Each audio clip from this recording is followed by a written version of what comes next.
అందరికీ నమస్కారం. నేను correspondent the national school Vizianagaram.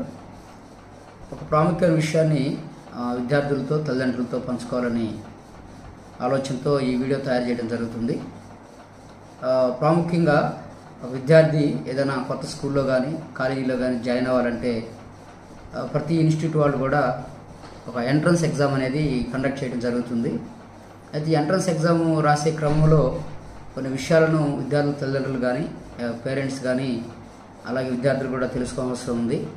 ఉదాహరణకు ఒక పిల్లవాడు 10th క్లాస్ చదివి ఇంటర్మీడియట్ ఎంట్రన్స్ కోసం ఇంటర్మీడియట్ కాలేజీలో సీట్ కోసం వెళితే అక్కడ ఒక ప్రవేశ పరీక్ష పిల్లలు కండక్ట్ చేస్తారు.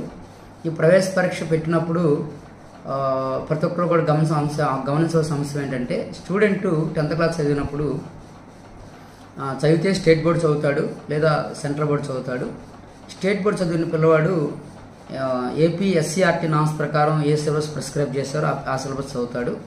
ఒకవేళ పిల్లవాడు సెంట్రల్ బోర్డు చదివినట్లయితే ఎన్సీఆర్టీ వాళ్ళు ఏదైతే సిలబస్ ప్రిస్క్రైబ్ చేశారో ఆ సిలబస్ని విద్యార్థి చదవడానికి అవకాశం ఉంటుంది.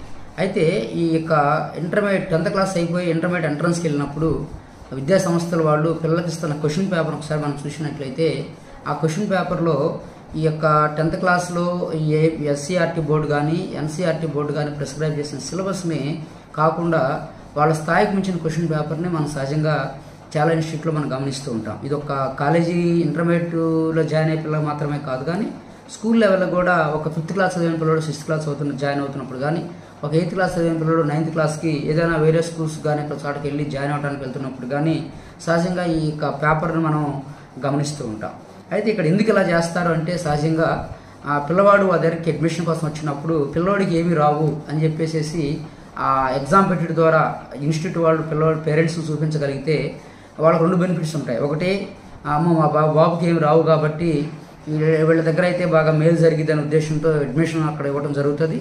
రెండవదిగా ఫీజు కూడా ఎక్కువ ఫీజు కన్సెషన్ పేరెంట్ అడగకుండా ఉంటాడు కనుక అడిగినంత ఫీజు పేరెంట్ కడతాడు అనే ఆలోచన విద్యా సంస్థలకి సహజంగా ఉండే అవకాశం ఉంది. కనుక వీళ్ళు ఏం చేస్తారంటే పిల్లోడికి స్థాయికి మించిన క్వశ్చన్ పేపర్ని పిల్లోడికి ఇచ్చి పిల్లోడికి ఏమి రావని చెప్తారు. ఈ క్రమంలో పేరెంట్ ఏం చేయాలా అనేది చాలా ప్రాముఖ్యమైన విషయం. పేరెంట్ పిల్లోడు ఎగ్జామ్ రాసిన తర్వాత మా అబ్బాయి రాసినటువంటి ఆ క్వశ్చన్ పేపర్ ఆన్సర్ షీట్ని నేను చూడాలనుకుంటున్నాను అని పేరెంట్ చెప్పగలగాలి.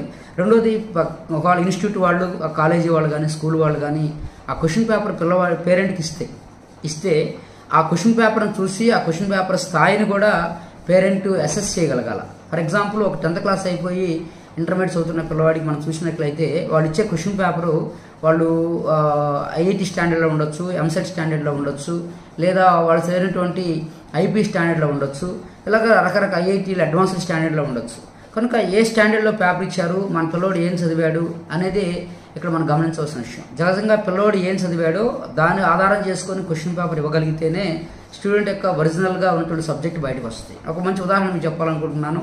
నాకు తెలిసిన ఒక విద్యార్థి 10th క్లాస్లో 94% 10th క్లాస్ పాస్ అయ్యి ఇంటర్మీడియట్లో కార్పొరేట్ స్కూల్స్కి ఇంటర్వ్యూ కోసం వెళ్ళారు. ఎంట్రన్స్ ఎగ్జామ్ పెట్టారు. ఎంట్రన్స్ ఎగ్జామ్లో వాళ్ళు పేపర్ చూపించలేదు.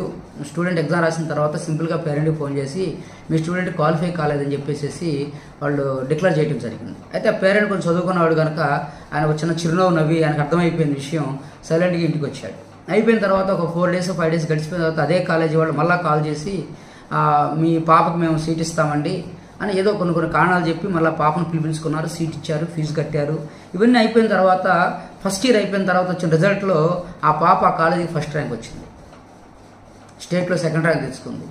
ఈ 2 ఎప్పుడైతే జరిగాయో ఆ కాలేజీ యాజమాన్యానికి కానీ అక్కడ పనిచేసే లెక్చర్స్ కానీ అది డైజెస్ట్ అవ్వాల. ఎక్కడో లోకల్లో చదివిన అమ్మాయి మన దగ్గర 6th క్లాస్ నుంచో ఫస్ట్ స్టాండర్డ్ నుంచో చదువుతున్న పిల్లలందరినీ బీట్అవుట్ చేసి ఎలా తెచ్చుకోగలిగింది, దట్టు మన ఎగ్జామ్ పెట్టినప్పుడు మీ పాప క్వాలిఫైడ్ కాదని చెప్పేసి మనం చెప్పడం జరిగిందని చెప్పేసి అలాంటి డిస్కషన్ అక్కడ జరుగుతూ వచ్చింది. కనుక పేరెంట్స్ అనేవాళ్ళు మీ పిల్లలను ఇన్స్టిట్యూట్లో జాయిన్ చేస్తున్నప్పుడు ఇన్స్టిట్యూట్ వాళ్ళని, నేను కూడా ఒక ఇన్స్టిట్యూట్ ఓనర్నే, నా దగ్గర కూడా పిల్లలు వచ్చినప్పుడు నేను కూడా పిల్లలకు తప్పకుండా ఒక ఎంట్రన్స్ ఎగ్జామ్ పెడతాము.